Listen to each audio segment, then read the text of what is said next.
It was fascination. Mercedes-Benz. If you want a car like me, I'll put you behind the steering wheel of my ride. So y'all ladies tell me, do you want a car like me?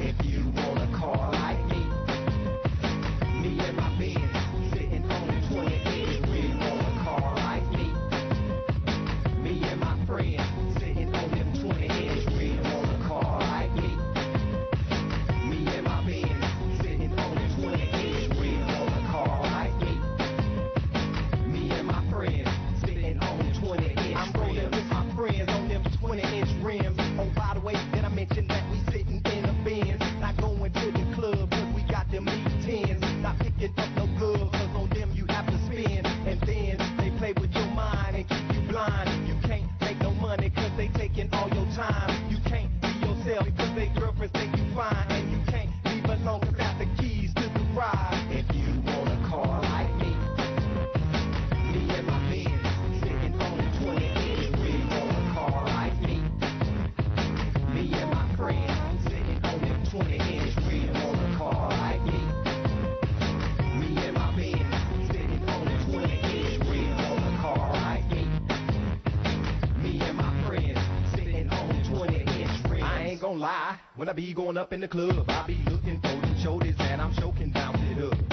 But it don't matter when I got one in my eye, about 5 high, fat behind. First thing on my mind is, Mr. DJ, can you play my beat so we can get it on? And move out to the dance floor, bounce it up, then take it home. I ain't hating, I hope I haven't hurt nobody's feelings. If you be willing, then I'll be willing, so let's go bounce your children. If you want a car like me and my Benz sitting on the 20-inch rim. Want a car like me and my friends sitting on them 20-inch rim. Want a car like me and my Benz sitting on the 20-inch rim. Want a car like me. Балкан Българска телевизия представя историята на Мерцедес-Бенц.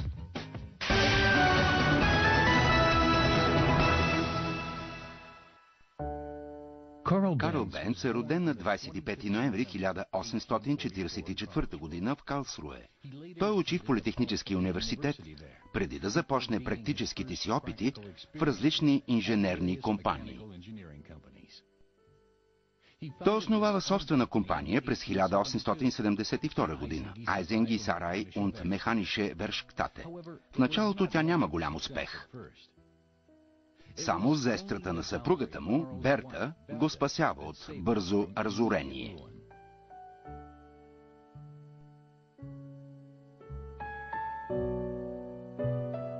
През 1877 Бенц започва да развива двутактов двигател и след 2 години го пуска в експлоатация.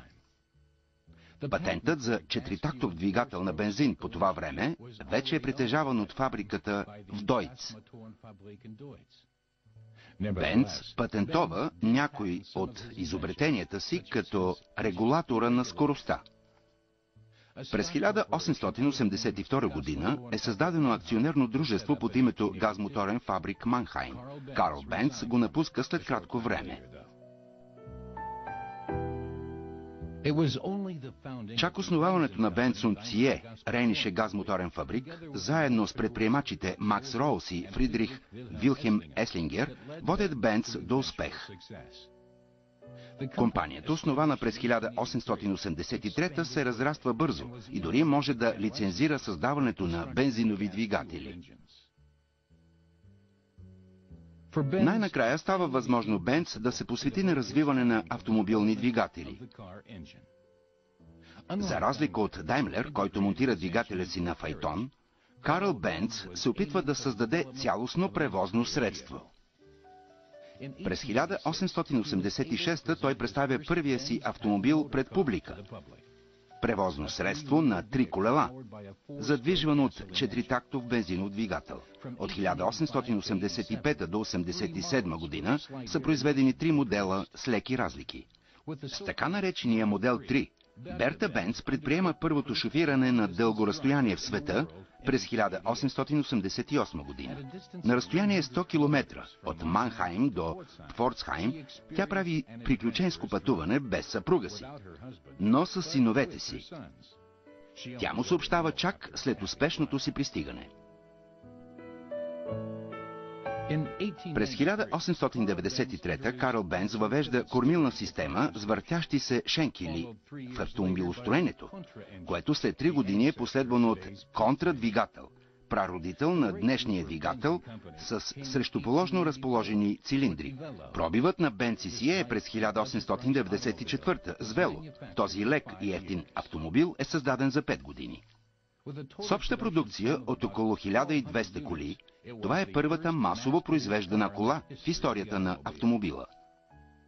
В началото на 20 век Бенц и Сие се разраства като водещ производител на автомобили в света с над 430 служители. Карл Бенц напуска компанията 2 години по-късно заради несъгласие с мениджмънт.